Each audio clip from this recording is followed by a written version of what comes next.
Hello, my name is Samantha and Zessie. Bow, bow, bow.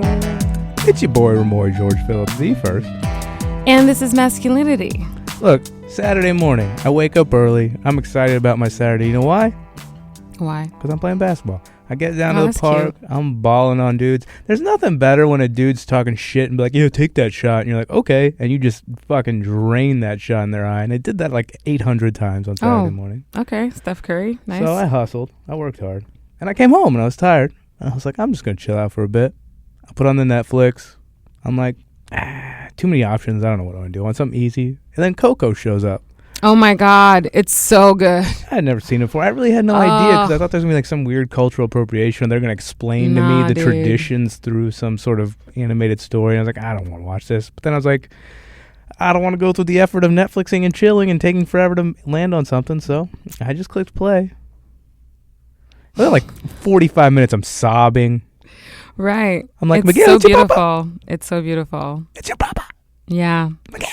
I know. Wait, is that giving thing away? Spoilers. Okay, yeah, you guys. No, it's not. It doesn't. It's not a spoiler. I don't actually. I don't remember the name of the dad, so hopefully it's not. But spoilers, because Coco's very good. If you haven't seen it, please do. I think it took like #1 list on my new Pixar favorite. I mean, it's pretty fucking good. I never watch Pixar movies because I'm always just like, ever since Up had me fucked up. Yeah, I mean, Up was on the #1 on my list. Oh my God, I was crying within 5 minutes of that movie starting. It was crazy. I mean, I think we all cried at the same exact time. But anyway, yeah. So wow. Well, I mean, since the last time we talked to you guys, France has won. I mean, last week you got to listen to Dr. Lou, and I haven't properly been gleeful on the show about how excited I am. Did you see all the Trevor Noah stuff? Yes. How do you feel about that? Because you're right in the crosshairs of that conversation. It's true. It's true. Like, I remember when I was, so, I mean, if you guys haven't seen it, basically, the French ambassador to the United States, like, wrote this letter to Trevor Noah chastising him because he said, congratulations to Africa or whatever for winning the World Cup, because almost all of the French players are of African descent. And it's true. It's like, if you watch a tennis match, like there was this one tennis player called Mary Pierce, and she was half French, half American. And whenever she won, they would be like, yes, the amazing French player, Mary Pierce, wins again, da da da. And then when she lost, they would be like, oh, the American suffered a horrible loss. The American Mary Pierce suffered a horrible loss, for this match. Like, super blatant. Like, that's just how they do. That's how French TV is. That's how the way they treat it. And so, having grown up in France, I can honestly say that, like, that's exactly how it goes. And he was right to call it out. I think it's a very interesting, complex issue because of like semantics and language and the way one country says something versus a culture of another country says another thing. And like I saw people making arguments that like they understood both sides, but they also wanted Trevor to understand that like calling somebody the way that the politicking is politicking around social and racial lines in France, that if you call someone more or less African, then you're demeaning them. So in a way that it could have been translated like he was demeaning those players and their families in a way, at least as how it could have been interpreted by an overall French audience. And that's where a lot of the pushback came from, and from the ambassador and so forth. I just thought it was really interesting how complex it was. And Samantha's like right in the middle of it. Well, I mean, one thing that he said that I really appreciated was how he was like,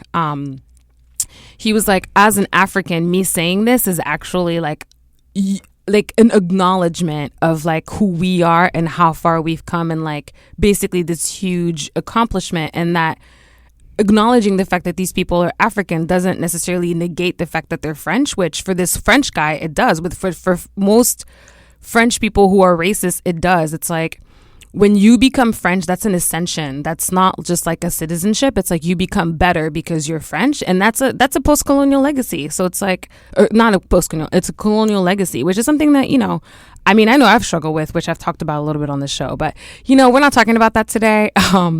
We're going to be talking about some other stuff today. But this is a really, really great conversation to come back to at some point, because there are masculinity implications to that as well. So yeah, I mean, it is just a bunch of men talking about making all the rules and having afforded the right to speak about all the rules and argue about all the rules. Of course, because I mean, let's not get started about the way that African women are treated in France. So it's very fitting for today's conversation. Well, this week we're going to have a conversation that recently found its way back into the spotlight after Justice Kennedy's retirement. We've been talking about the performance of masculinity at various points so far, education, sports, like all kinds of things. But there's still this question of men's entitlement to women's bodies, right? And whether that's physical or that's actually legislatively. So today we're actually going to be talking about the latter. And we're going to have a conversation about reproductive rights, laws that are largely instituted by men. Yeah, I mean, guys who are listening, come on, like, this is kind of creepy, right? And it's kind of really weird. Like, why do we get to say and make the laws about other humans' bodies when we have no experience with it at all? And not even experience, we don't even know shit. Let's talk about some recent issues. There's former Missouri Representative Todd Akin's comments about women being able to, quote, stop pregnancy if it's, quote, legitimate rape. There's former Pennsylvania Representative Tim Murphy, while, being a popular face for the pro-life movement, actually kind of urged his mistress to have an abortion. This is the reflection of what we talk about when we say men's entitlement to women's bodies and their, meaning ours, men's rights to decide what happens with women's bodies. But it also simultaneously is direct evidence that men actually have no clue what happens with women's bodies, or that even when we do, we're willing to go against ourselves to be on the right side of the aisle. Jesus, given that both of these men were elected officials, there's a lot of work to do. Now, please don't think for a moment that we're going to do this ourselves. Thank God again. We're definitely not. We're lucky to have Heidi. Can you pronounce your last name for me? Heidi Sieck. Sieck. Great. Like hide and go seek. Yeah. That's actually works perfectly. Awesome. So we have Heidi Sieck joining us today to help us understand why it's so important that men loosen the grip on this issue. Let's let go. Please let go. Heidi is the co-founder of #VoteProChoice, all caps, guys, because we really do need to be voting pro-choice every time, every day. And this is an organization that's dedicated to ensuring that pro-choice candidates are in office, that the public is educated about that, and that female reproductive rights, actually, and I use the term female very deliberately, are respected legally. Now, Heidi, welcome. We're super excited to have you. Thank you for being here. Of course. It's a very important conversation we need to have right now. Yeah. I want to put something out there off script. When I was a kid, I grew up in Texas. I grew up in the Texas Panhandle, grew up very conservative, very Christian. And I remember having, I definitely was more progressive as a kid, partially because I grew up in a single-parent household, partially because I'm brown, and all sorts of variables that made me not straight on right of center. But I definitely still had discussions with people about why pro-life was the right and only way. So, knowing that about me, I'd like to know more specifically what voter pro-choice does and how you got involved. It's a vote pro-choice. Vote pro-choice.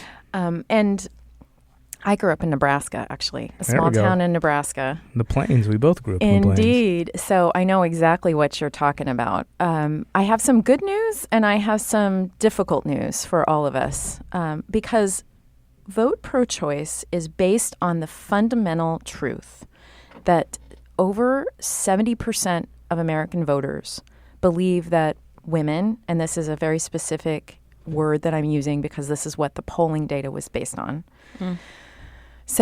over 70% of American voters believe that women should have access to abortion that's safe, legal, affordable, accessible, and without shame. So it means that we are, in fact, a pro-choice nation, and that the conversations that we were having with anti-choicers, and we need to stop using the word pro-life, was actually a conversation with a minority of American people. So let's go back to what vote pro-choice is. So I have been in reproductive rights work since I was 17 years old. I grew up in a small town in Nebraska in a cornfield. Population 1,200 was my town. And I saw that the people in my life were making very challenging choices about their sexuality. My biological father was gay. My uncle on my mother's side is gay. No one talked about sexuality. No one talked about masculinity or expression of sexuality. It was like a lot of lies, a lot of anger, all of that. And serendipitously, my first job out of high school was with Planned Parenthood of Nebraska. And I got to see both the people who were trying to make choices about their bodies, walking into that clinic, trying to get information. And I also saw the shame that was imposed upon them by the protesters and the anti-choicers. And for some reason, that just, well, obviously, it stuck with me as a path of freedom and a path of, like, some things are just really wrong.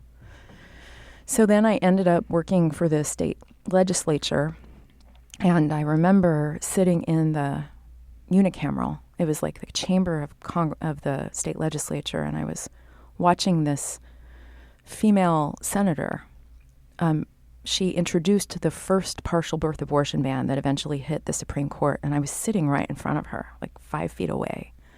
And she was presenting this legislation about the story of women and the choices they have to make about their pregnancies. And I just kept thinking, this isn't true. This isn't the reality of people's lives. I've seen it. So for the past 30 years, I've been working in reproductive rights and civic entrepreneurship. So Vote Pro-Choice generated out of that truth. And we saw, basically in 2016, we expected that we were going to have a pro-choice president in Hillary Clinton. And so Vote Pro-Choice was a voter guide.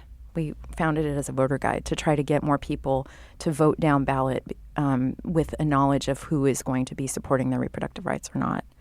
But we know what happened in that election. And it became even more critical that we start mobilizing this pro-choice majority. That is, in fact, true that we are a pro-choice nation, to vote for their reproductive freedom all the way down the ballot.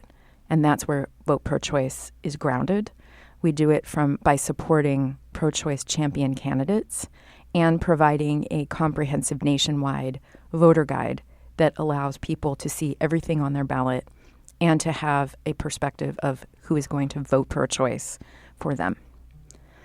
So there's a lot to talk about. Yeah. Well, I mean, I think so. Before we get really, really into it, right? Because you said a lot of things that we are just going to have to like kind of pull apart. So, but before we get there, so like when we say reproductive freedom, we say reproductive rights, right? Like generally people would just think of abortion, but there are a lot of other things that are involved in that, aren't there? Oh, yes. Yeah. I'm so glad that you asked that question. Let's talk about language, okay? Great. So there's clear frames of reproductive rights, reproductive health, reproductive justice. Those are separate frames, and they are not they're somewhat interchangeable, but they are in fact different.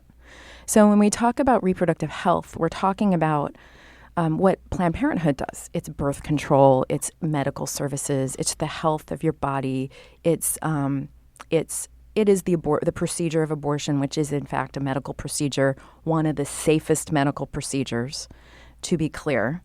And that's the reproductive health, the concept of reproductive health, access to birth control, that kind of thing, emergency contraceptive. Then there's the idea of reproductive rights, which is the policies and laws that allow us to have access to things that are that like abortion and birth control and sex ed and all that.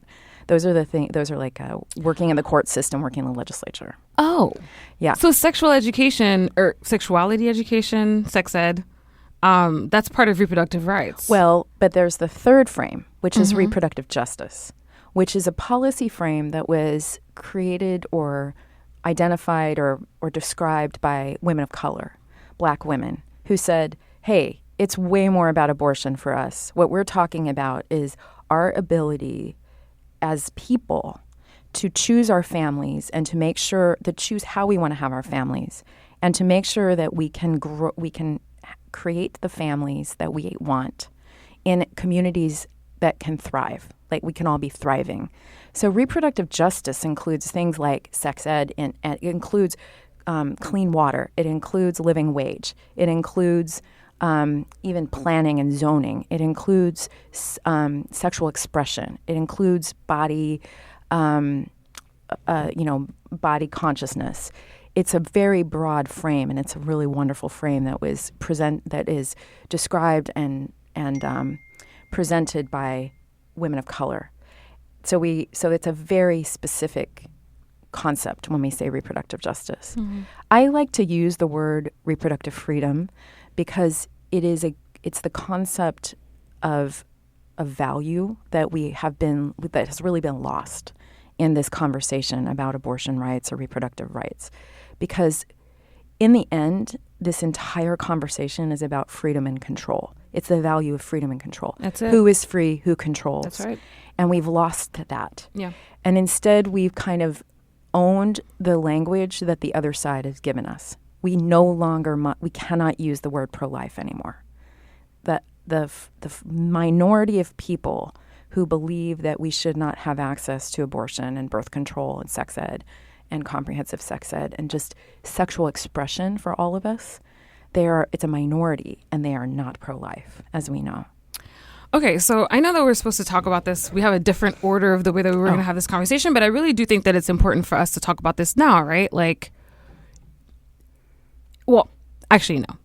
Let's talk about the laws, let's talk about the laws because, a lot of times when we think about legal, just laws that are in effect, we think of, or at least for myself, I think of things that are outdated, right? Like you came up with something in 1920, it's now 2018, and nobody just did the housekeeping to make sure that these laws are updated to fit a present or a current context. And but that's not really what's happening with reproductive rights or justice or legislation, right? Because reproductive rights legislations, right? Because I saw on your website that there's 300 plus laws that have been passed as of 2010 or something like that, in the past 8 years, that are directly restricting reproductive rights. So It's not a thing of the past. It's something that's very much current that people are actively looking to restrict now. And so, there are a couple of questions here, right? It's what are the implications of that? If 70% of the country thinks that we should all have access to reproductive rights, why are there so many laws that are currently being passed that are restricting them? And I guess we could start there. Well, let's start with how you introduced the conversation here, which is hey, this is an issue that's bubbled back up. And what we need to be clear about is from the moment that Roe v. Wade was decided by the Supreme Court in 1973, starting at that point, state legislatures and the anti-choice movement have continually been trying to chip away access. So there's been over almost 2,000 laws that have been passed or introduced. I think have been passed actually or introduced. I have to make sure I use the right language there. But 2,000 legislative actions to try to restrict access to abortion specifically since 1973. In the last 10 years, and there's been a couple of Supreme Court cases, one was in 1992, that really kind of opened the floodgates for the anti-choice movement to be able to really restrict access. So even in the last 10 years, there have been 300 laws that have been passed and a lot of them enacted to truly limit. So it's different strategies for trying to restrict access. So it could be the requirement that abortion clinics have a particular level of structural care. That was the big issue in Texas, which is requiring abortion units to be like surgical facilities, which they don't need to be. That was what was the big restriction. They're called trap laws. There are things like waiting periods and heartbeat bills and required ultrasounds and parental notification and all sorts of hoops that women have to jump through in order to have access. So hundreds of those have been passed. But in the last year and a half, because of this horrific administration that's sitting in the White House, we've had an increased number of those bills that have been introduced, including some unconstitutional abortion bans. And this is where the bad news really begins, which is it was literally 2 or 3 months ago, Iowa passed a 6-week abortion ban, which is meaning you cannot get an abortion after 6 weeks. Most of us don't even know that we're pregnant at 6 weeks. Isn't it 21 weeks normally? Mm-hmm.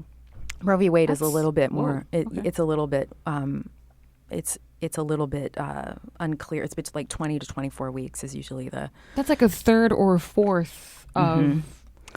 Okay. So, and then we also have a Louisiana abortion ban at 20 weeks, which is also unconstitutional. So what does that mean? It means that now the reproductive rights movement has to sit there and play chicken with the entire legislative structure. They need to appeal that bill because it's unconstitutional. Right. So now they have to be on the defensive. They're about to appeal it, or they have appealed it.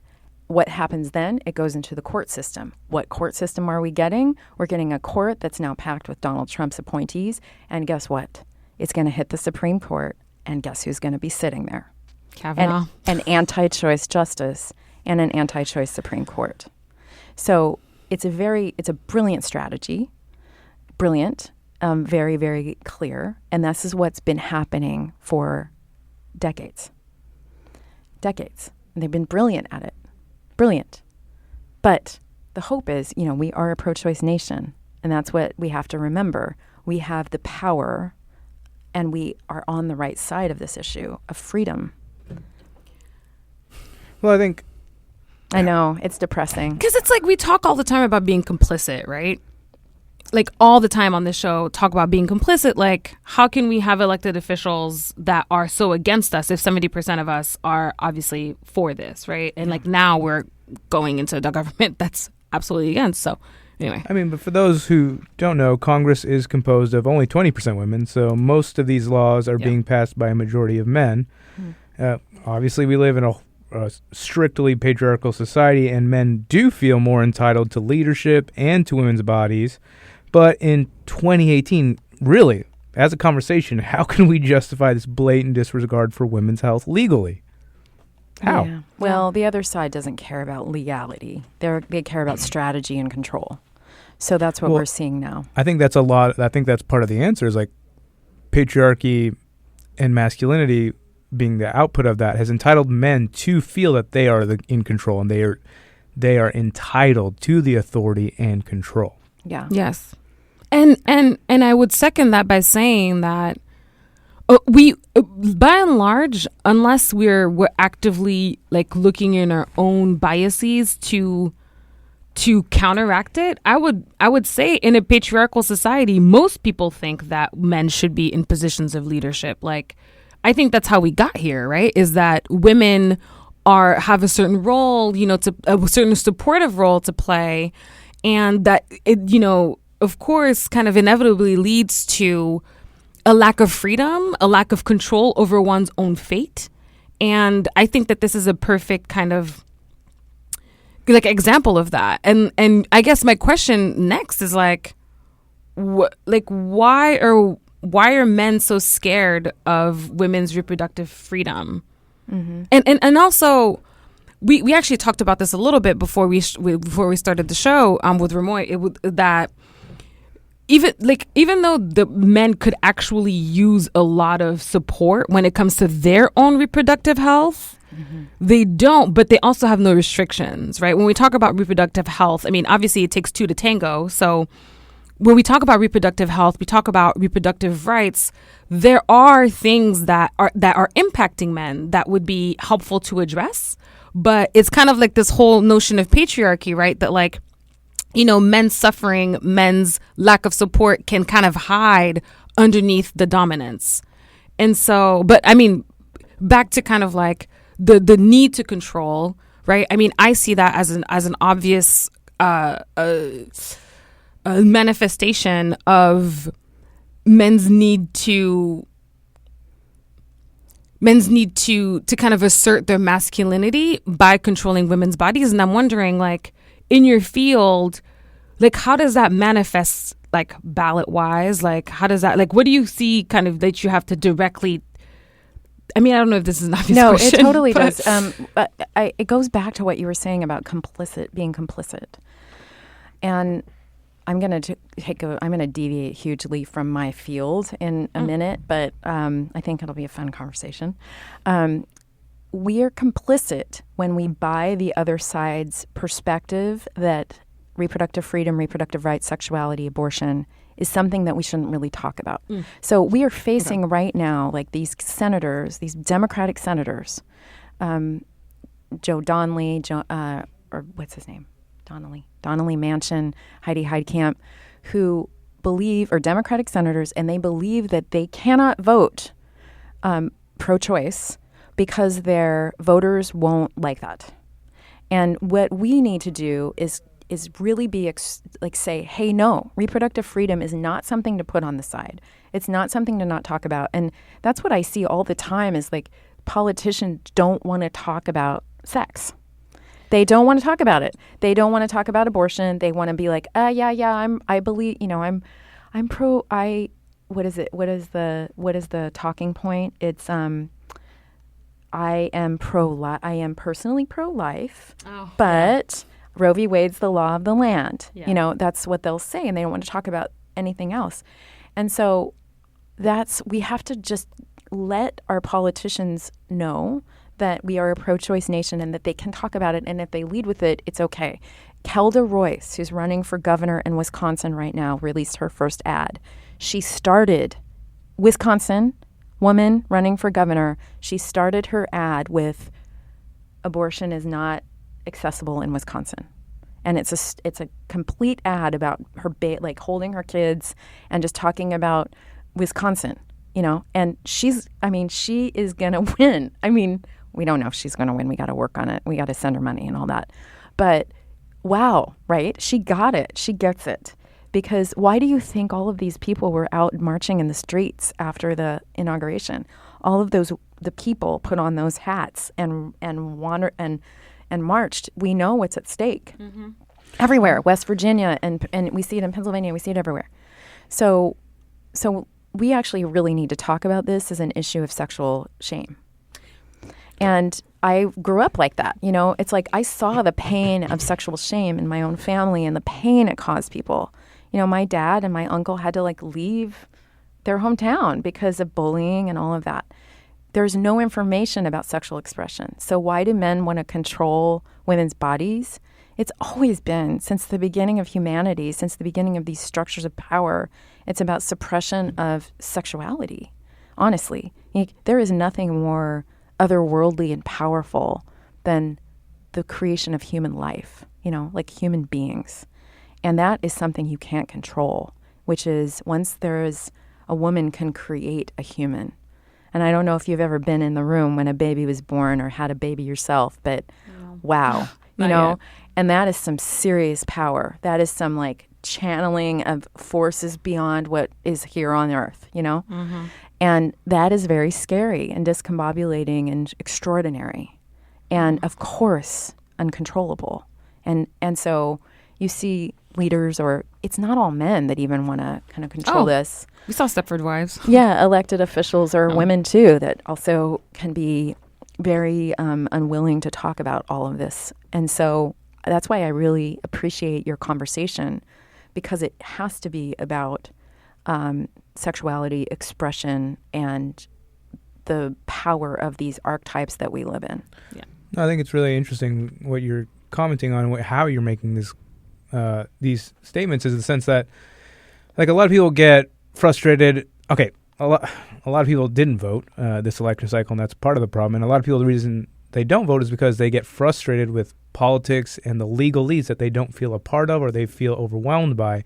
And it's interesting the comments you're making, because what you're saying is that you're saying that the culture has to shift first, not the laws. If the culture shifts, if we start having a culture that is not afraid to talk about sexuality, that culture that is not living in constant shame or fear about sexuality and reproduction and reproductive rights and just gender and all of the above, the culture can then push the paradigm when it comes to the lawmaking. And what that means, and it's kind of what we're talking about here, is the consent is happening because nobody is having the conversation. And once the conversations can happen, and it's not that hard. No, it's not that hard. Yeah. Let's just start talking. Let's just start being honest and open. Let's start being empathetic with one another and listening, actually, right? And I think that's an interesting way of looking at this conversation. Yeah, that's not ironic. Looking at this conversation is by starting to have a conversation. Yeah. And we also have to be willing to inform our politicians and our leaders that they can vote pro-choice for reproductive freedom, that it's a winning strategy. It's okay. And that it's not a losing strategy. In fact, it's something that will propel them to victory. Because in the end, let's be honest, we're dealing with the systems of control and patriarchy, yes. And it's hard to see this often, but the priority of most elected officials is to stay in power. That is the That's priority. your bottom line, Yeah. And that's just real. It may or may not be right. It's not right, but, hey, it's real. And so play with that idea. And if these folks want to stay in power, then they need to vote pro-choice for all of us because we're all in it together. And that's key to remember. We are all in it together. Well, how do we build that conversation? So a lot of men will engage with this conversation and immediately will be like, whoa, backing off. I don't know anything, or I don't want to talk about that, or I've been trained my whole life not to engage with this. How do we start having that conversation with men who would be potentially apprehensive to having this conversation? How do we honestly do it in a way that really engages them and doesn't, again, it's not politicking, it's just trying to get people to have this conversation? Yeah. I mean, we are all in this together. So I think about it also, I'm thinking a little bit about the data. So we have, 300 million people that live in the United States of America. 50.2% of those are women. At 1.7 of those are transgender, non-binary. 1.7 million are transgender, non-binary. 70 million people in that crew are childbearing age. 1 in 4 women have terminated pregnancy before the age of 45. 2/3 of those are mothers. So let's just hold that for a minute and think about the people we're talking about. Yeah. These are all these people who are making decisions about how they're going to be in the world. So it's, do I want to be a mother? Can I express myself as a transgender person? Am I safe? Am I free? Can I go to school? How am I going to get a job? Can I take care of this child? I'm already a mom. Can I have another one? My grandmother at 96, on her deathbed, she had 4 children, and she admitted that she had illegal abortion on her deathbed, and that she would holding it with her for 90 years, or 80 years, or however long it was. And so it's all of these people are making choices in various ways, in various forms, in various families. We're all in it together. And that's fathers. That's people who aren't fathers that wouldn't want to be fathers. Maybe there are people who want to be fathers. There are transgender people that are making decisions. There are women making decisions. And it's no separation. We're all swimming in this world of reproductive freedom in a way. And we just have to really own our place in it together. Right.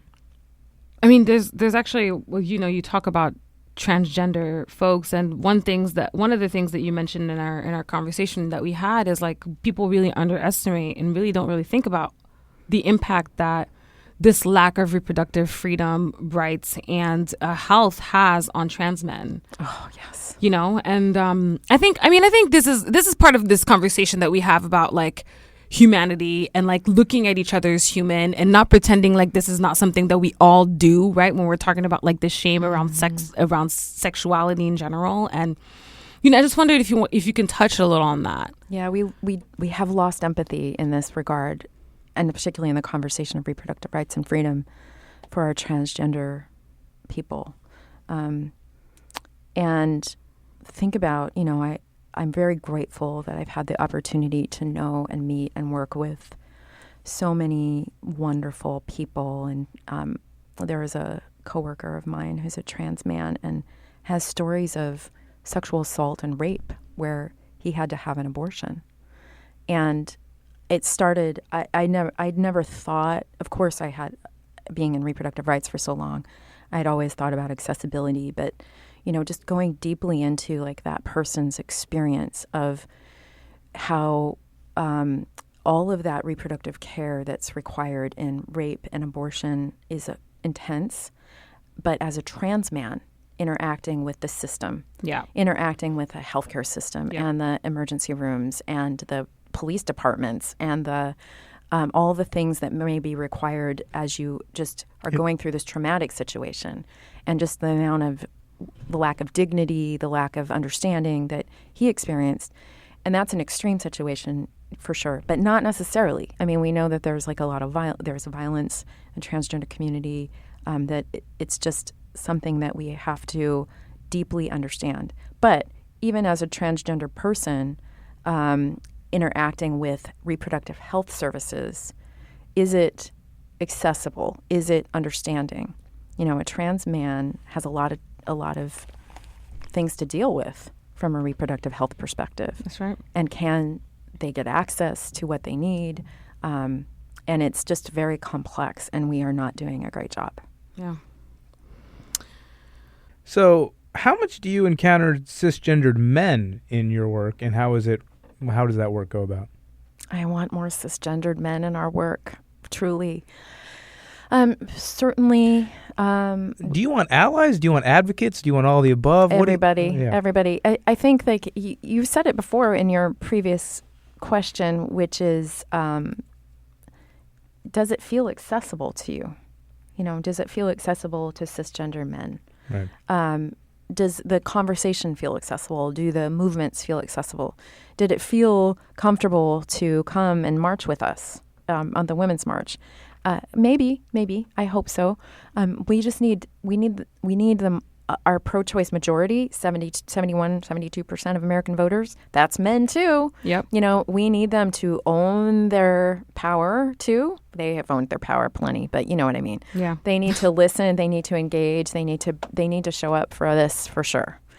We're happy to provide information about how to vote, and there's plenty of resources for men to engage. So I guess my call to action is, yes, please do engage. Yes, please do give money. Yes, please do use your power for good. Yes, please do support pro-choice candidates however you can. Vote pro-choice. Talk about reproductive freedom. Ask for ideas and support and ways to get more involved and to use your power for this issue. And I also want to add that I don't mean to be like the dissenting voice in that, but check yourself when you come into these spaces, because, I think true. Yeah, because I think when we talk about reproductive health, reproductive rights, reproductive freedom, and specifically when we talk about legislating all of those things, men have definitely already been in the space, but it's coming from a place of control, of patriarchy, which for the Donald Trumps and the Kavanaughs and the whoever's, we know that that's something that they go into fully conscious of. But I think, as we've been talking about on the show, there's a lot of inherent patriarchy, a lot of unconscious patriarchy that while we all live with it, men, of course, will perform masculinity and perform that dominance without necessarily being completely cognizant of it. So I think it's really important as men start to kind of own this, their allyship when it comes to reproductive anything, that, they're checking themselves, and that they're also asking questions for themselves too. Mm-hmm. Right? Like, what do you get? Think about the benefit of having a society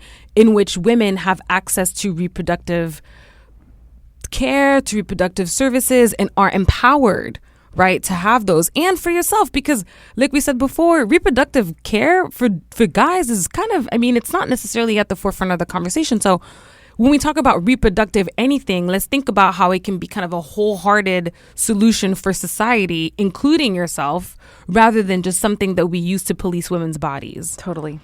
Well, and I think in a conversation we'd had previously, we were talking about even just sexuality, and that, I'm a bisexual woman and had mostly heterosexual sex, not always good.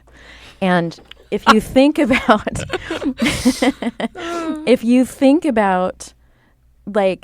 men don't understand, and I'm saying this in a heterosexual, very heterosexual frame right now. So I'm owning that, what I'm about to share.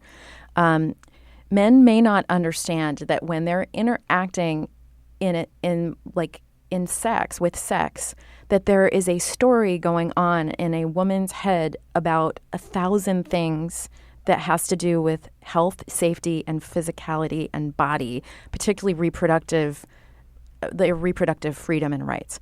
So it's like, is birth control handled right now? Could I get pregnant? Do I want to get pregnant? Yeah. Do I want to get pregnant?